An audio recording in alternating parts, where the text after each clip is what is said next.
Friend, Radhe Radhe, जय श्री कृष्ण। आप सभी का स्वागत है हमारे चैनल में। मैं आप सभी की सपना निषाद। आज हम बहुत प्यारा गीत सुनावे जाते हैं, आप लोग ज़रूर सुनिए और जैसा भी लगे कमेंट में ज़रूर बताइए।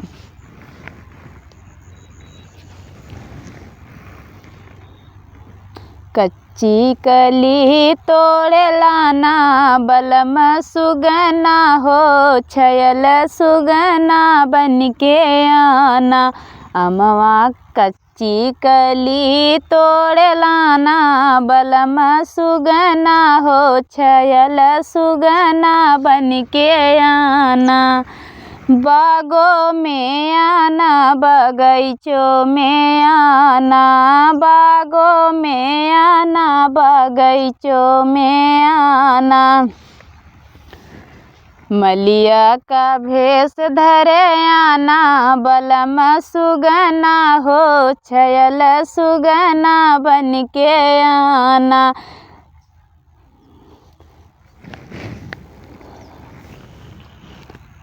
अमवा कच्ची कली तोड़े लाना बलम सुगना हो, छयल सुगना बन के आना।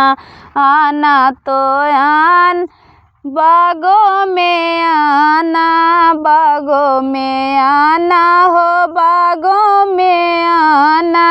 आना तो आना वही बागों में आना, बागों में आना हो, बागों में आना। मलिया का भेष धर के आना बलम सुगना हो, छयल सुगना बन के आना। मलिया का भेष धरे आना बलम सुगना हो, छयल सुगना बन के आना। कच्ची कली तोड़े लाना बलम सुगना हो, छयल सुगना बन के आना।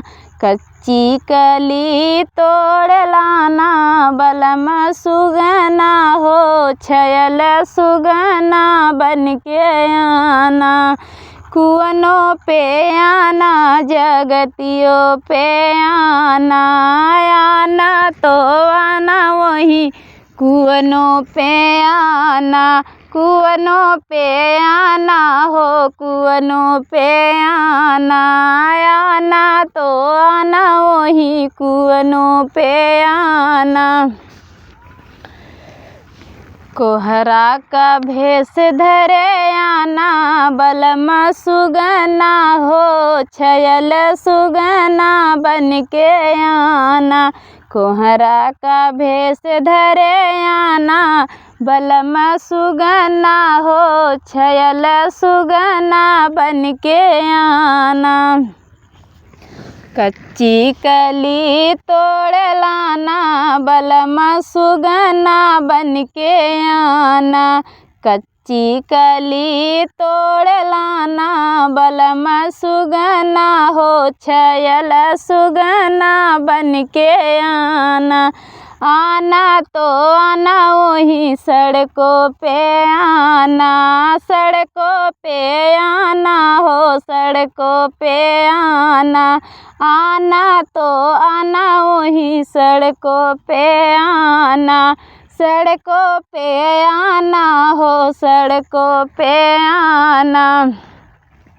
सिपहिया के भेष धरे आना बलम सुगना हो, छयल सुगना बन के आना।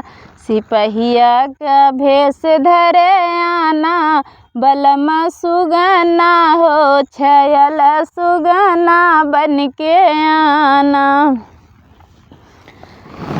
अमवा की कच्ची कली तोड़े लाना बलम सुगना हो, छयल सुगना बन के आना।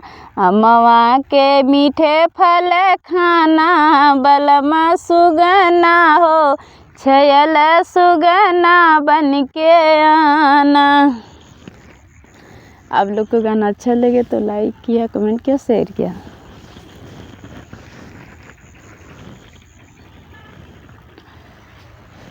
बाय।